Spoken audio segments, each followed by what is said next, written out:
নিজের ভাইয়ের জ্যান্ত ভাইয়ের গোশত নিজের ভাই খাওয়াটা যদি কেউ পছন্দ করে, আল্লাহ পাক বলেন আহাদুকুম আইয়াকুলা লাহমা আখিহি মাইতান ফাকারিহতুমু।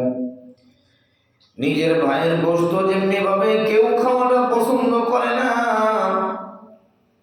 তেমনি ভাবে একজন মুসলমান অপর মুসলমানের বদনাম করাটাও পছন্দ হওয়া বাঞ্ছনীয় নয়। ঠিক নিজের ভাইয়ের গোশত যেমনি ভাবে মানুষের অপছন্দ, গীবতটাও মানুষের অপছন্দ হওয়া দরকার।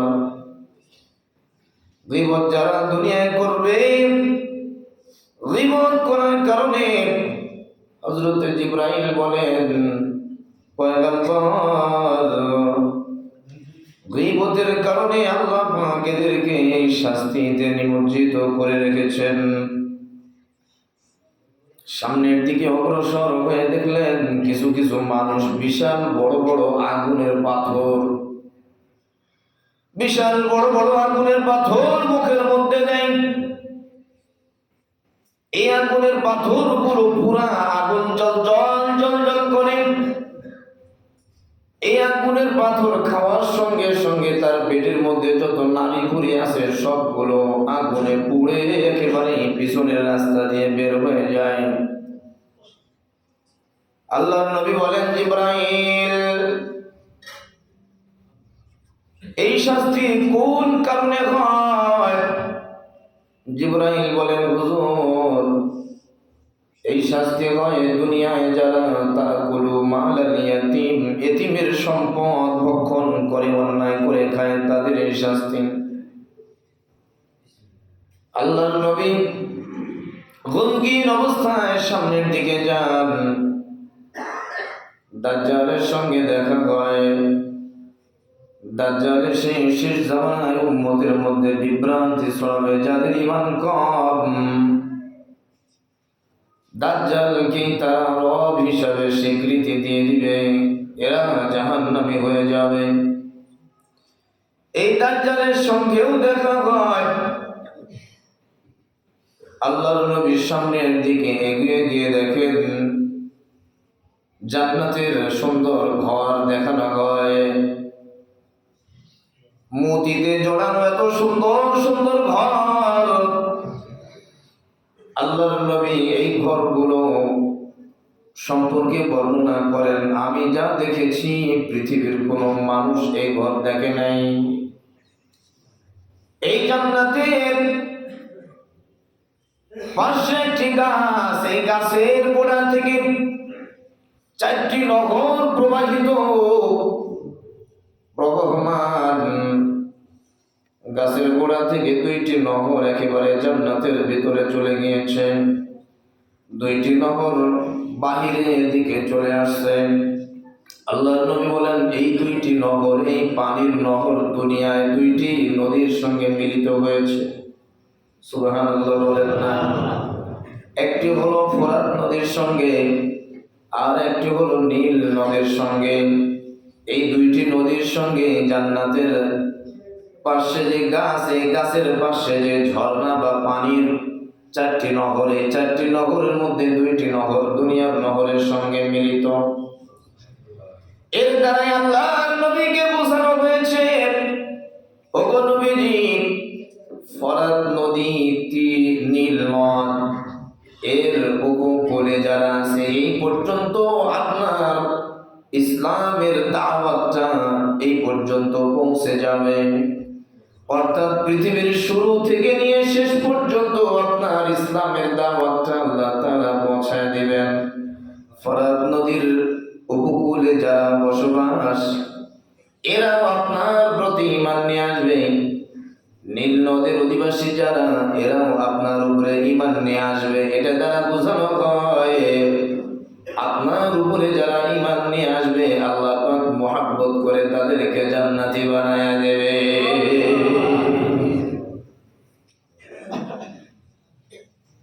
আল্লাহর নবী হযরত জিবরাইল আলাইহিস সালাতু ওয়াস সালামকে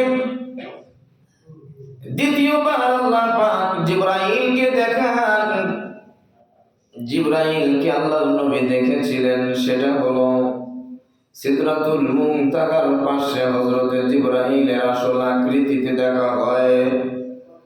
আল্লাহ তাআলা বলেন ওয়ালাকাদ রাআহু নাযলাতান উখরা, দ্বিতীয়বার আমার হাবিবকে আমি জিবরাইলকে দেখাইছি। আল্লাহর নবী জিবরাইলের দিকে তাকায় দেখেন জিবরাইলের পা মোবারক জমিনে দেখা যায়, আর মাথা মোবারক কত উপরে গিয়েছে, ইনদা সিদরাতিল মুনতাহা, একেবারে শেষ সীমানা পর্যন্ত, শেষ সীমান্ত পর্যন্ত হযরত জিবরাইলের মাথা। দ্বিতীয়বার জিবরাইলকে আল্লাহ পাক দেখাইছেন আল্লাহর নবীকে।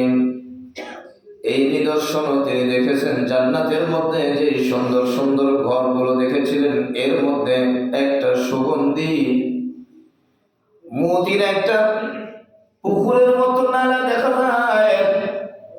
এই জায়গার পানিগুলো অত্যন্ত মিষ্টি, আঙ্গুরের চাইতে আরো বেশি সুঘ্রাণ সুগন্ধি। আল্লাহর নবী জিজ্ঞাসা করলেন, জিবরাইল বলেন হুজুর এটা হলো হাউজে কাউসার। আপনার উম্মতদের যখন পিপাসা লেগে যাবে, যে সমস্ত উম্মতরা আপনাকে চিনবে, আপনার সুন্নত তরিকাগুলো মজবুতের সাথে আঁকড়ে ধরবে, এই সমস্ত উম্মতকে আপনি এক গিলাস করে নিজ হাতে পানি পান করায় দেবেন, আর কোনদিন আপনার এই উম্মতের পানির পিপাসা লাগবে না। আল্লাহর নবীর সামনের দিকে এগোইলেন, গিয়ে দেখেন জান্নাতের মধ্যে আওয়াজ কেমন যেন একটা মানুষের হাঁটার আওয়াজ পাওয়া যায়, জুতার আওয়াজ পাওয়া যায়। আল্লাহর নবী জিজ্ঞাসা করলেন, হযরত জিবরাইল বলেন এটা আওয়াজ হলো আপনার উম্মত বেলালের পায়ের খড়গের আওয়াজ পাওয়া যায়। এর দ্বারা বোঝানো হয়েছে বাবা, আল্লাহ পাকের কাছে সাদা মানুষের কোনো দাম নাই, আল্লাহ পাকের কাছে কালো মানুষের কোনো দাম নাই। আল্লাহ পাকের কাছে দাম মোল্লা বংশের কোনো দাম নাই, ফকির বংশের কোনো দাম নাই, ধনীর কোনো দাম নাই, গরিবের কোনো দাম নাই। আল্লাহ পাকের কাছে কার দাম? আল্লাহ পাক ডাক দিয়ে বলেন, ইয়া আইয়ুহান নাস ইন্না খলাকনাকুম মিন যাকারিন ওয়া উনসা ওয়াজআলনাকুম শুউবান ওয়া ক্বাবাইলা লিতাআরাফু। হে মানব সকল, তোমাদেরকে আমি আল্লাহ পাক তৈরি করেছি একটা নারী এবং একটা পুরুষের মধ্য থেকে। কে কোন বংশের, কে ধনী, কে গরিব, কে কালো, কে সাদা, এটা আমার কাছে কোনো দাম নাই।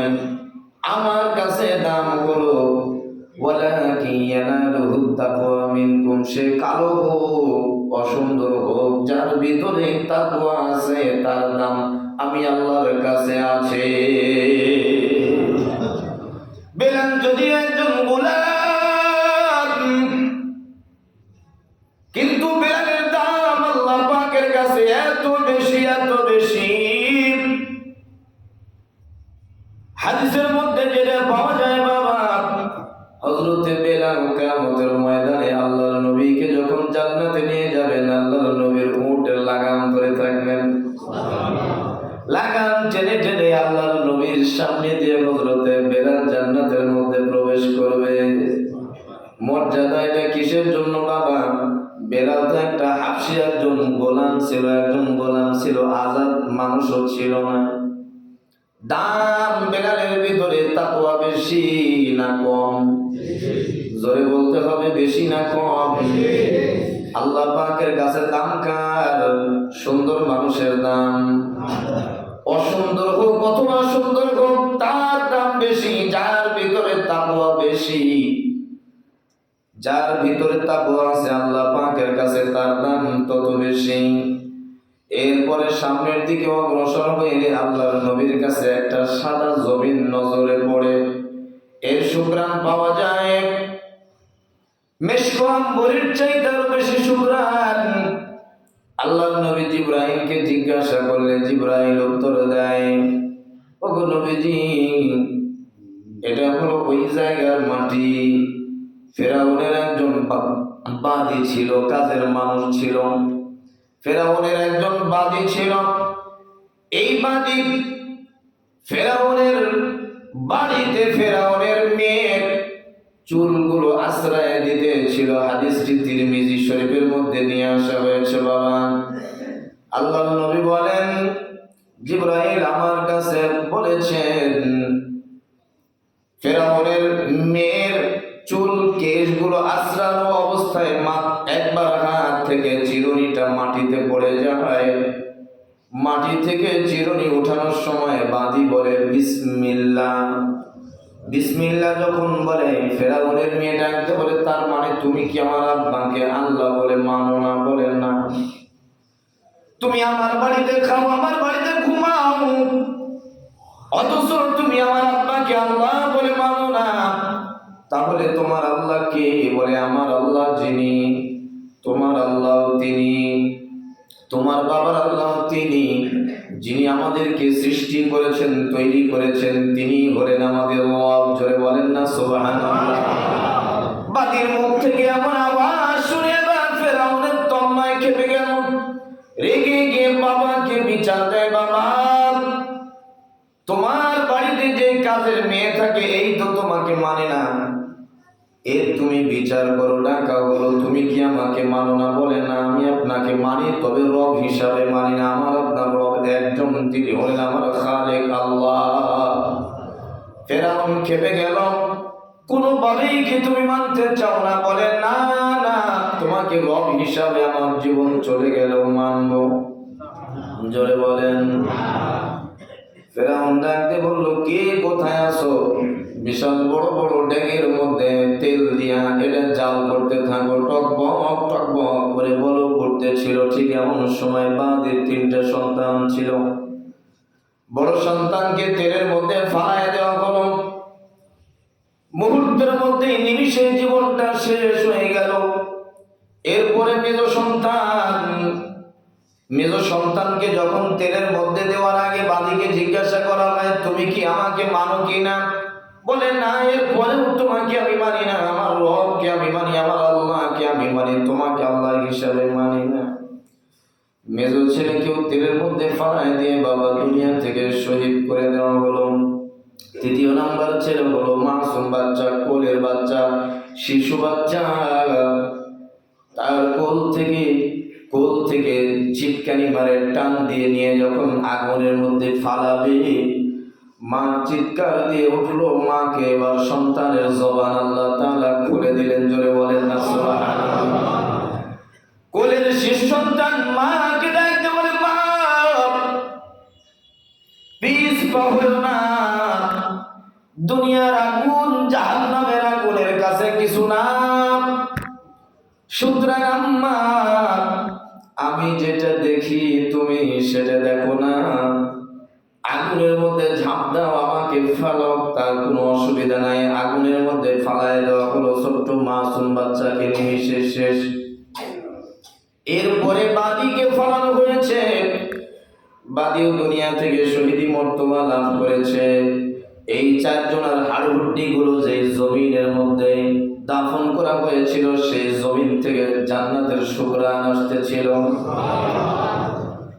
জান্নাতের সুঘ্রাণ আসতেছিল। হযরত জিবরাইল আলাইহিস সালাতু ওয়াস সালাম এটা বর্ণনা করলেন। বর্ণনার পর আল্লাহর নবীর মেরাজ হয়ে গেল, জমিনে চলে আসলেন। জমিনে এসে প্রতিদিনের ন্যায় বাইতুল্লাহ নামাজ আদায় করে সাহাবাদের দিকে মুখ করে মুখটা ফিরাইয়া সাহাবাদেরকে জিজ্ঞাসা করে, কেউ কোনো স্বপ্ন দেখেছো কিনা? বলে না, আজকে তো কেউ কোনো স্বপ্ন দেখে নাই। আল্লাহর নবী হাতিমের মধ্যে বসে বসে চিন্তা করে, আমি কিভাবে আমার এই ঘটনাটা বলি, মানুষের সামনে বললে না জানি কি হয়। হাদিসের মধ্যে যেটা আসছে, বাবা পেরেশানি অবস্থায় মনের ভিতরে, মুখের মধ্যে পেরেশানির ছাপ মানুষের ফুটে ওঠে কি ফুটে না? পেরেশানির ছাপ নিয়ে হাতিমের ওয়ালের সঙ্গে হিলানা দিয়ে বসে আছেন আল্লাহর নবী। পাশে দিয়ে যাইতেছিল আবু জেহেল। আবু জেহেল ডাকতে বলে, ওগো ভাতিজা, আজকে কোনো নতুন খবর তোমার কাছে আছে নাকি? বলে, খবর তো আছে। বলে, কি খবর আছে? এগুলো সব আশ্চর্যজনক খবরগুলো বলে দিয়েছে। আবু জেহেল বলে, ভাতিজা তুমি একটু চুপ করো, দোহাই লাগে। বলে, কেন? বলে, আমি যদি লোকজন ডেকে আনি, লোকের সামনে এগুলো কথা তুমি বলতে পারবা? বলে, পারবো। তার মানে আবু জেহেল প্রমাণ করতে চাচ্ছে যে আমি একা একা শুনে এটা যদি আমি মানুষের কাছে বলি, মানুষ আমাকে মিথ্যাবাদীও মনে করতে পারে। ভাতিজা তুমি একটু থামো, আমি কিছু লোকজন ডাকি। লুবাই ইবনে কাব যে গোত্র ছিল খানায় কাবার পাশে, এই গোত্রে যতগুলো লোক ছিল সকলকে ডাক দিয়ে কাছে নিয়ে আসছে। অনেকগুলো লোক সমবেত হয়েছে। ভাতিজাকে ডাকতে বলে, ভাতিজা তুমি একটু আগে আমাকে যেগুলো বলেছো এগুলো তুমি এখন বলতে পারবা? বলে, পারবো। বলো তাহলে। আল্লাহর নবী সবগুলো ঘটনা খুলে বললেন। বাইতুল্লাহ থেকে বাইতুল মুকাদ্দাস, সেখান থেকে প্রথম আসমান, সপ্তম আসমান, আরশে আজিম, জান্নাত, জাহান্নাম সবকিছু পরিদর্শন করেছিলেন। সবগুলো ঘটনা খুলে বললেন। লোকজন এবার কেহ কেহ চিন্তা করলো, ইতিপূর্বে কোনদিন মুহাম্মদকে মিথ্যা কথা বলতে শুনি নাই, আজকে যেগুলো বলছে এগুলো মনে হয় মিথ্যা বলছে না। সুবহানাল্লাহ বলেন না? আর কিছু কিছু মানুষ চিন্তা করলো, এতদিন মুহাম্মদ মিথ্যা কথা বলে নাই, ঠিক আছে, কিন্তু এতদিন মাথাটা ভালো ছিল, আজ সকাল থেকে মনে হয় মুহাম্মাদের মাথা পুরোটাই গেছে। নাউজুবিল্লাহ, সকলেই বলেন না? এমন মন্তব্য। এর মধ্য থেকে কিছু কিছু চালাক মানুষ থাকে, যারা এদিকেও না ওই দিকেও না, তারা চিন্তা করলো হয়তো খারাপ ধারণা করবো না, তবে একটা পরীক্ষা নেওয়া দরকার। যেহেতু ওই উপস্থিতির মধ্যে কিছু কিছু লোক বাইতুল মুকাদ্দাস দেখা ছিল, বাইতুল মুকাদ্দাসে সফর করে দেখেছে। আল্লাহর নবীকে এবার জিজ্ঞাসা করা হয়, ইয়া মুহাম্মদ, তুমি যেহেতু বলেছো বাইতুল মুকাদ্দাস পর্যন্ত গেছো, আসমান বাদ দিয়ে দাও, সেটা আমরা বললাম না, কারণ আমরা আসমান দেখি নাই, আসমান সম্পর্কে আমরা কিছু জানিও না, তোমাকে আমরা এমন প্রশ্ন করতেও পারবো না। সুতরাং আমরা বাইতুল মুকাদ্দাস দেখেছি, তুমি বাইতুল মুকাদ্দাস সম্পর্কে তোমার কাছে জিজ্ঞাসা, তুমি বলো বাইতুল মুকাদ্দাসের সিঁড়ি কয়টা আছে, জানালা কয়টা আছে, দরজা কয়টা আছে? জ্ঞানী মানুষের কাছে প্রশ্ন, বলেন তো, আপনি যদি কোনো মেহমানের, কোনো মেজবানের বাড়িতে মেহমান হিসেবে যান, সেই জায়গায় আপনি কি গুনবেন কয়টা সিঁড়ি বয়ে আমি উপরে উঠলাম, কয়টা দরজা, কয়টা জানালা এই বাড়িতে লাগাইছে, এটা কি আপনি গুনবেন? জোরে বলেন।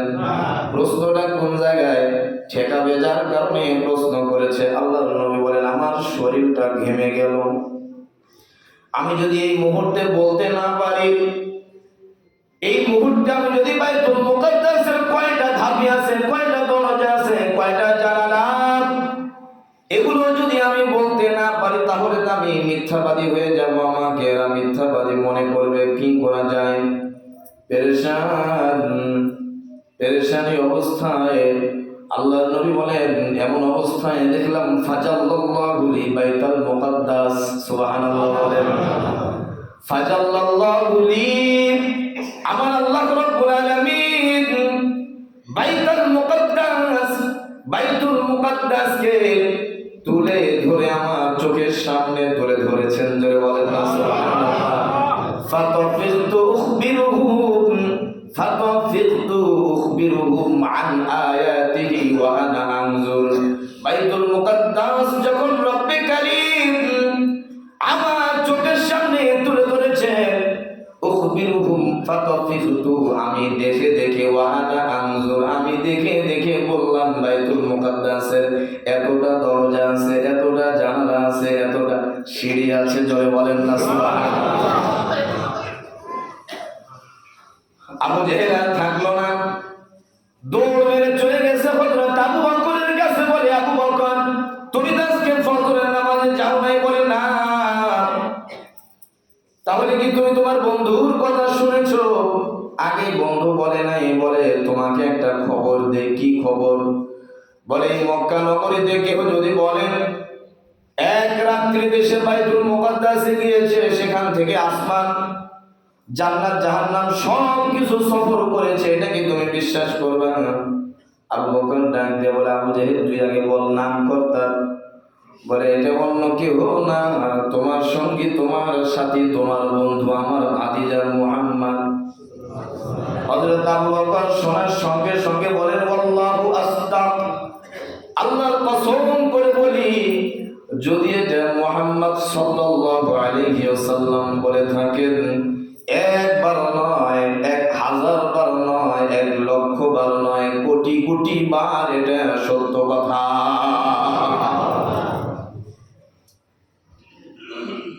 এটাই ছিল মেরাজ। কাফিররা এটা নিয়ে বিভ্রান্ত ছড়ায়।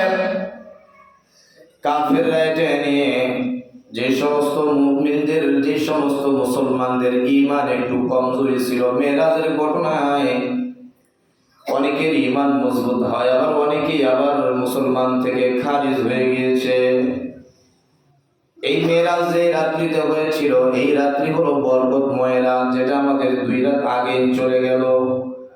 তবে ওই একটা রাতই শুধু বরকতের জন্য খাস, বারংবার প্রতি বছর যে আসবে ওই প্রতি বছরের ওই রাত্রিটাই খাস তা না। এই জন্য মেরাজের রাত্রিতে নতুন ভাবে নতুন কোনো আমল সংযোগ হবে না। মেরাজকে কেন্দ্র করে নতুন কোনো ইবাদত এর সঙ্গে লাগানো নাই। এই জন্য মেরাজের রাত্রিতে ইবাদত করার পরের দিনে রোজা রাখা, এটা সহিহ হাদিসে পাওয়া যায় না। তবে এতটুকু তো এটা প্রমাণ, দালিলিক ভাবে প্রমাণ রয়েছে, সেটা হলো মেরাজে গিয়ে আল্লাহর নবীকে নামাজ উপঢৌকন দেওয়া হয়। 5 ওয়াক্ত নামাজ যেটা 50 ওয়াক্ত ছিল, এটা পড়া দরকার আছে না নাই?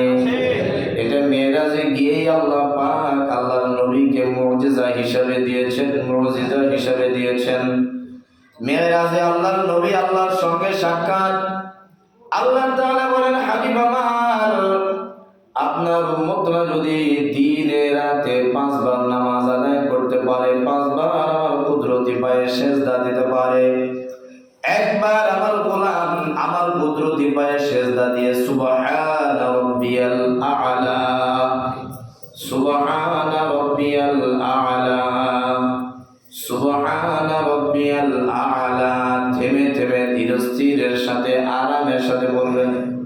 অনেকেই তো দেখি সেজদায় যান আর খালি উঠেন, কি বলে এই কি যে বললেন আল্লাহ ভালো জানে। আল্লাহ পাককে আমি সব চাইতে বড় হিসাবে স্বীকৃতি দিতেছি। এই জায়গায় যদি সুদুল বিনালা এইরকম যদি বলি, তাহলে অর্থ বিগড়ে যাবে। আল্লাহর নবী বলেন, আমার উম্মতরা যদি ঈমান এবং ইয়াকিনের সাথে সেজদায় গিয়ে একবার সুবহানা রাব্বিয়াল আ'লা বলে, আল্লাহ পাক বান্দার সমপরিমাণ ওজনে স্বর্ণ দান করার সওয়াব আমলনামায় দিয়ে দেন। ওজন যদি 80 কেজি হয়, স্বর্ণ দান 80 কেজি। ওজন যদি 60 কেজি হয়, স্বর্ণ দান 60 কেজি। যার কারণে মুফাসসিরিনে কেরামগণ বলেন, একটা সেজদা যদি তোমার কবুল হয়ে যায়, শুধুমাত্র একটা সেজদা না, শুধুমাত্র 1 রাকাত নামাজ বা 2 রাকাত নামাজ যদি তুমি আল্লাহর কাছে কবুলিয়তের দরজায় পৌঁছাইতে পারো, 2 রাকাত নামাজ কোটি কোটি বছর তোমাকে জান্নাতে রাখবে। এই জন্যই তো বলা হয়েছে বিগাইরি হিসাব, অর্থাৎ আল্লাহ পাক বান্দাকে যখন কোনো সওয়াব দেন এর কোনো গণনা রাখেন না, রাখেন। কিন্তু আমরা তো এমন নিমুখারাম, আল্লাহ পাককে আমরা গুনতে চাই না। আল্লাহ পাক যে আমাদের উপরে 5 ওয়াক্ত নামাজ ফরজ করে দিলেন, এটাই অনেকে ধারি না, অর্থাৎ এটা ভ্রুক্ষেপ করি না। এরকম মুসল্লি আছে না নাই? জোরে বলেন আছে।